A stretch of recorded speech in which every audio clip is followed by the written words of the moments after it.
I belong to a profession now, medicine, that in my view is over-regulated. We are subject to all sorts of rules and codes of ethics and practice. And we live in a risk-averse society, so that most of my colleagues practice with one eye over their shoulder, looking for the GMC, the General Medical Council, or their managers, or the government to come and tell them that they're doing it wrong and everybody should be doing it this way. Now, I can't imagine how one can practice therapy without taking risks. That's part of child development. Every mother, every father knows that when your kids are little and they're beginning to find their feet, literally, and wanting to explore the world, then you have to some extent allow them to take risks and dust them off when they fall over and send them out again, within an envelope of obviously with protection. And that's so with adolescents too. Taking risks is an essential part of child and adolescent development. And we as therapists have to take risks with our clients too. You can get by without taking risks, but then you're not doing anything, and your client won't change. If you want them to develop, then you need to take risks with them. However, having said all that, I don't believe in totally idiosyncratic practice. I think there have to be standards, otherwise it's chaos.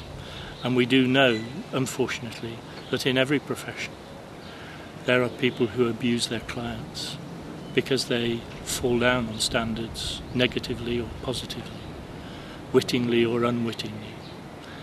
So that some sort of organisation in which people can share what they're doing, to learn from each other, to learn when they're doing things good and when they're doing them bad, I think is absolutely essential.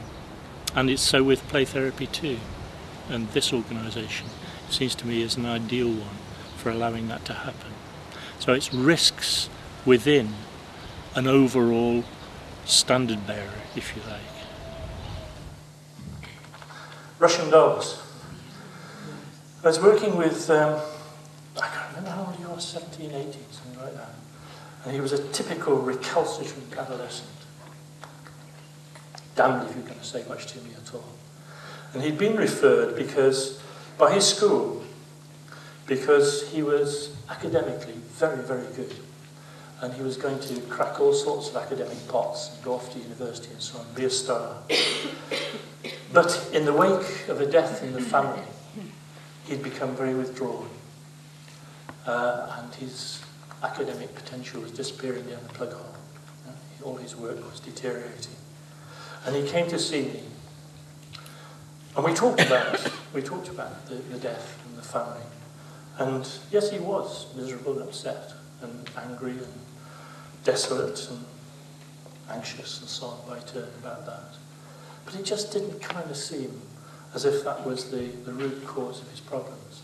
And I think one of the things that this lad taught me, of course, is that when you're working with kids, when you're working with adults for that matter, you're not just working with the loss here and now on the surface. You're working with all those losses in their past that have been stored up in layers, just waiting for an opportunity to burst out. And you've got to go back and deal with all those losses, not just the one here and now. And he was playing with the Russian dolls while we were talking. I said, okay, how old, let's suppose this is you. How old are you now? Well, 17 off, aren't I? Yeah. Okay. And what's happening in your life now? All the stuff we've been talking about. My uncle's death and so on. Okay.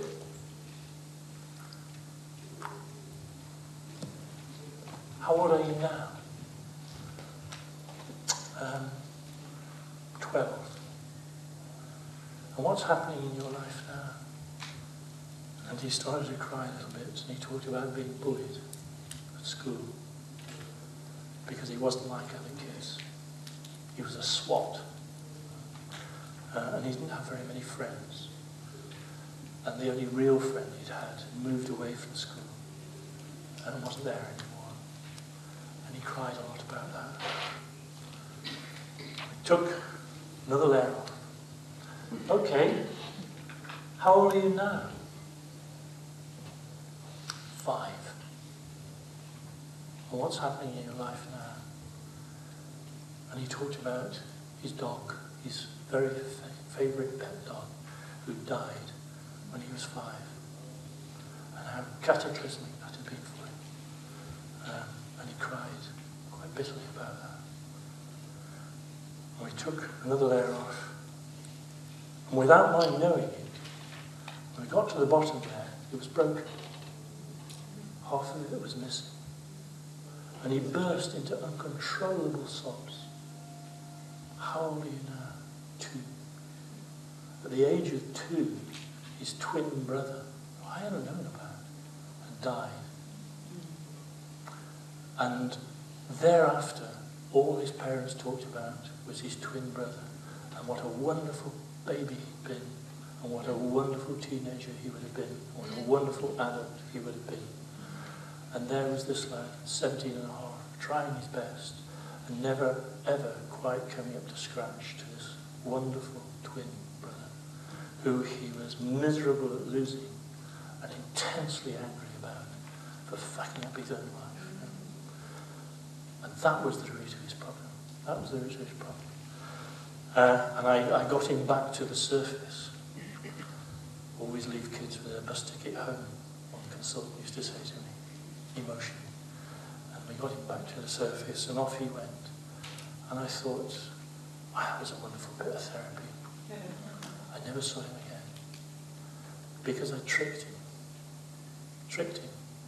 Even though we had that big shape and the learning and the trust and everything, and a window of opportunity had opened to talk about what really, really was distressing him. It was too much. Too much, too soon, all in one package. I checked on him, of course I did. And he did get back to school, and he got back to university. I'm not quite sure in what state. But I didn't see him again for the rest of the therapy.